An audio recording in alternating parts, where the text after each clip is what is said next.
Masuk ini Kiai, ada beberapa paranormal praktisi ketika pengobatannya itu di luar daripada konteks ajaran-ajaran Islam. Nah, menurut Kiai itu seperti apa? Atau kejawen sama-sama itu semua karena semuanya ke Allah atau gimana itu? Kalau memintanya ke jin gimana atau doa gimana? Semua baik penyakit atau obat itu dari Allah. Hanya jalan. Allah mengetes iman kita. Ada kalanya pengobatan itu melalui hal yang tidak benar. Itu melalui kemusyrikan. Itu ada, memang ada. Maka kemusyrikan ini yang tidak benar ini kadang-kadang melalui santet, melalui sihir dan lain sebagainya. Oleh karena itu Nabi sendiri pernah disihir. Bahkan ketika Nabi datang ke Ji'ronah, di sini Nabi membawa sahabat akan minum air Ji'ronah. Ada wanita mengatakan, wahai Rasul, jangan minum air ini karena air ini baru saja diracun. Loh, kalimat diracun, disantet, dan lain sebagainya, itu berarti ada. Nah, itu adalah ikhtibar dari Allah Subhanahu Wa Taala. Jalan ada yang benar, yaitu dengan Allah, ada yang tidak benar.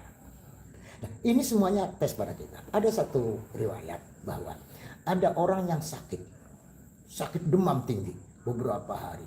Lantas kata istrinya, cobalah sana kepada Nabi, siapa tahu sampai di sana itu sembuh. Datanglah kepada Nabi, baru saja masuk pintu masjid, sembuh. Ya sudah, pulang lagi. Pulang sampai di rumah sakit lagi. Setelah nanti kata istrinya, ya coba sih bermalam di sana. Masa nggak bermalam sekali? Jadi bermalam di sana, sembuh total. Pulang sakit lagi. Datang, coba disuruh, ya jangan sehari, 2-3 hari lah biar sembuhnya total. Sampai 3 hari sembuh, pulang sakit lagi. Satu. Nah, setelahnya 3 kali tidak sembuh, satu hari ada lonceng, nong itu mengatakan bahwa ada pengobatan massal. Yang mengobati itu orang Yahudi. Kata istrinya, Pak, itu ada pengobatan massal bisa sembuh. Itu kan orang Yahudi. Jangan lihat Yahudinya itu. Jangan lihat Yahudinya, yang penting sembuh. Akhirnya dipaksa mau diobati, sembuh total. Tidak kabur-kabur lagi. Lah, ketika itu Nabi bertanya, loh si Anu sembuh, si Anu kemana? Yang sakit itu masih sakit total, sembuhnya karena orang Yahudi. Kan coba ke sana. Setelah ke sana, bagaimana? Alhamdulillah Kanjeng Nabi sembuh. Istrinya ngomong, iya Kanjeng Nabi setelah diobati oleh orang Yahudi kok sembuh. Nah, ini kan tersinggung Kanjeng Nabi. Oh begitu, setelah Yahudi mengobati sembuh? Iya dok. Artinya ketika diobati sampean, Nabi tidak sembuh-sembuh. Lantas Nabi izin pada Allah, minta penyakitnya itu didohirkan. Hanya penyakit didohirkan. Dohir bentuknya seperti anak kambing ya. Anak kucing atau anak kambing. Ditanya, wahai penyakit, kenapa kamu kok tidak sembuh-sembuh oleh saya? Kambingnya atau penyakitnya berkata, saya ini diperintah Allah agar menempel ke orang ini 3 hari lebih sekian jam, lebih sekian menit. Jadi selama belum 3 hari lebih sekian jam tidak akan sembuh. Nah, tapi kenapa ketika masuk ke rumah saya sembuh? Saya nggak enak dengan engkau wahai Nabi. Masa di rumah engkau saya masih enak? Nah ini, jadi kesembuhan ini bukan dari orang Yahudi, tetapi dari Allah. Kalau memang belum saatnya sembuh dari Allah, tidak akan sembuh. Inilah yang hak. Lah, yang membelokkannya adalah kesembuhannya dari orang Yahudi. Kesembuhannya lah itu juga pengobatan dari yang jalur yang tidak benar. Pengobatan secara jin, pengobatan atau penyakit dari santet dan lain sebagainya. Maka oleh karena itu dalam sebuah hadis tidak ada penyakit yang menular. Kalau ada yang mendekati orang yang sedang sakit kok tertular, itu dari Allah yang mempunyai sebab tertular. Tapi Anda pun sakit atau tidak dari Allah. Demikian. Nah, itu satu lagi Kiai, kan dulu di Mesir itu ada Sungai Nil zamannya. Itu ketika kering, itu ada jin zamannya Khalifah siapa? Umar atau siapa? Nah, itu meminta tumbal. Ketika itu sang Khalifah itu menyurati ke bangsa jin. Nah, itu untuk persembahan kepada jin untuk bangun jembatan atau tumbal manusia. Menurut Kiai itu seperti apa, Kiai? Itu saya kurang mengerti betul tentang hal itu. Namun di dalam pemahaman orang-orang dulu memang demikian.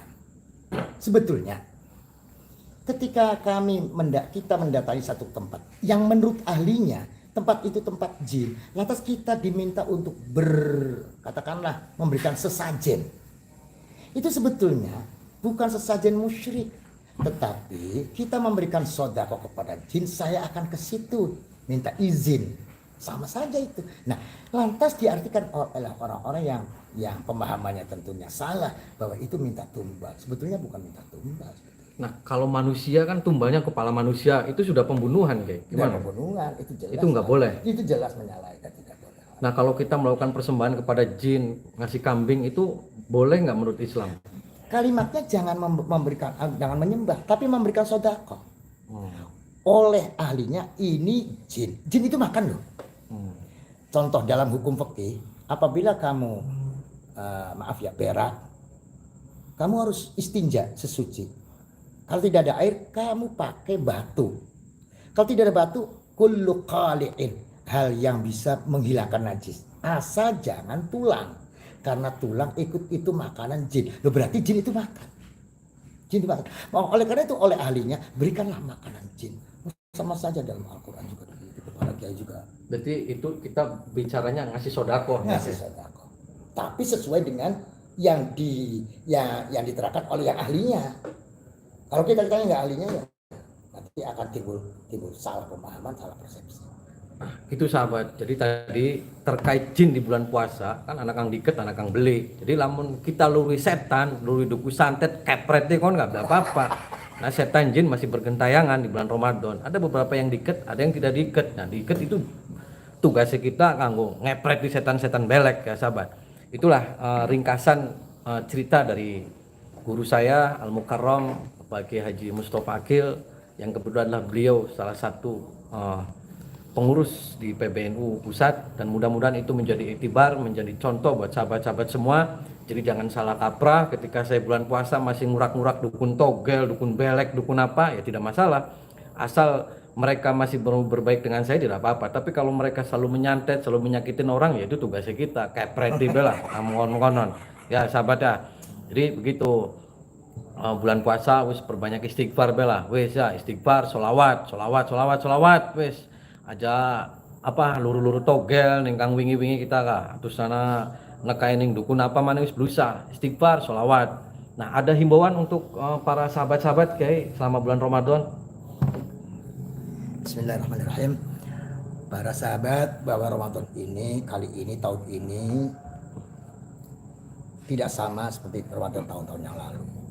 Semuanya mencekam, semuanya ketakutan dengan adanya pandemi virus corona ini. Bagaimana sikap kita? Allah memberikan ujian, memberikan musibah, wabah, taun kali ini berupa virus corona. Itu Allah sedang berkata bahwa saya itu ada, Allah itu ada. Selama ini seolah-olah Allah tidak ada, yang ada itu duit, kekuasaan, jabatan, politik, dan lain sebagainya. Itu saja dariku, itu proyek lah, apalah. Sehingga orang saling menyalahkan orang lain, merasa berkuasa. Ketika Allah memberikan corona, siapa sekarang yang berkuasa? Siapa sekarang yang perkasa? Hanya Allah. Allah menunjukkan hanya salah yang ada, hanya salah yang perkasa. Biasanya orang berpenyakit lari ke dokter, minta obat, minta diobati. Lalu dokternya sendiri kena, dokter sendiri mati. Maka di sini Allah sedang berkata, saya ini ada. Nah, ketika Allah memberikan musibah, memberikan wabah, ternyata Allah Maha Kasih Sayang. Allah memberikan wabah, tapi Allah juga memberikan obatnya.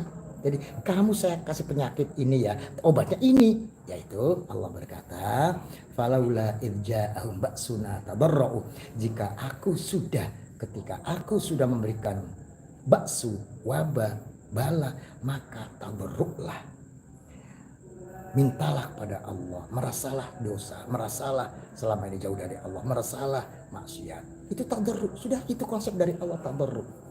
Jadi kalau ditanya kapan selesainya, apabila sudah dinilai kita ini sudah dinilai tadarruk.